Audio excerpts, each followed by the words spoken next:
l'UNESCO au chevet des manuscrits maliens.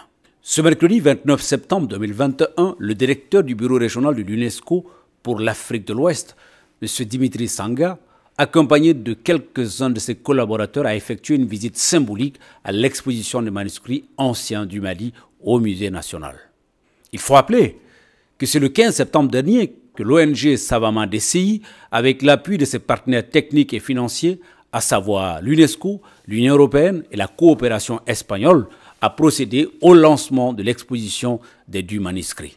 Rappelons que c'est une initiative qui vise à valoriser et à promouvoir ce patrimoine écrit afin de sensibiliser le grand public sur toute son importance.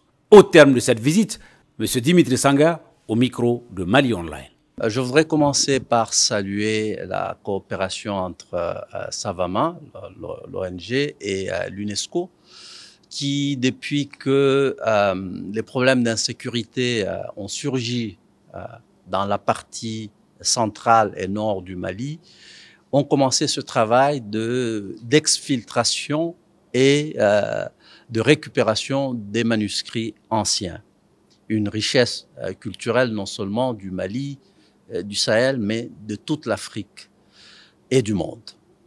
Nous, à cette époque, l'accent était mis sur l'exfiltration, la récupération de ce matériel.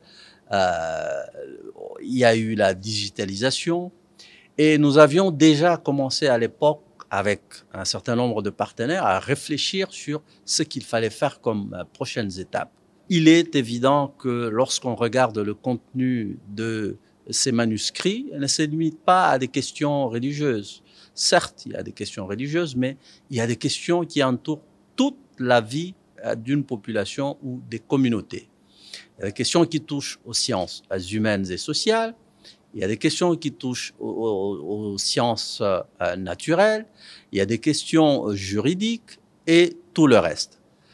Le passage de la préservation, de la numérisation à la traduction du contenu et le développement des manuels qui parlent de ce contenu va permettre aux populations, aux dirigeants, de pouvoir s'abreuver du contenu et pouvoir adresser un certain nombre de questions auxquelles nous faisons face aujourd'hui. Dans cette partie du monde, dans cette partie de l'Afrique et bien d'autres, il y a de plus en plus des problèmes d'insécurité, des problèmes de conflits entre les populations qui jadis vivaient ensemble.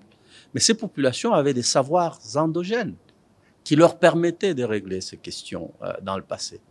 Et une partie de ces us et coutumes ont été codifiés dans des manuscrits en termes de jurisprudence.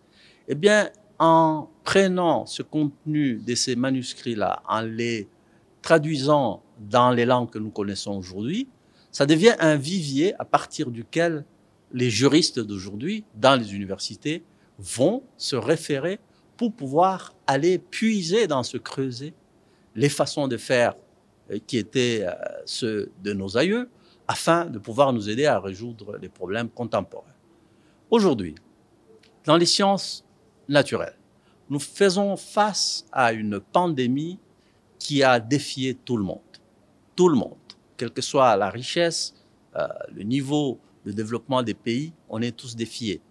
Nous faisons des tentatives de solutions à travers les vaccins, à travers les cures, dont on n'a pas encore vu à 100% l'efficacité. Il s'agit là d'une opportunité, en plus d'être un défi de la part de nos chercheurs, qui peuvent se référer au contenu justement de ces manuscrits et développer des solutions à travers la pharmacopée africaine. Voilà quelques-uns des exemples qui font que ce que nous avons commencé il y a quelques années, juste pour exfiltrer ce manuscrit, est passé à la vitesse supérieure où nous pouvons maintenant en comprendre le contenu et surtout l'utiliser pour résoudre les problèmes auxquels font face les populations. Voilà toute ma satisfaction du passage de plus ou moins un exercice tout simplement de récupération à quelque chose qui pourra servir la communauté scientifique et les populations in fine.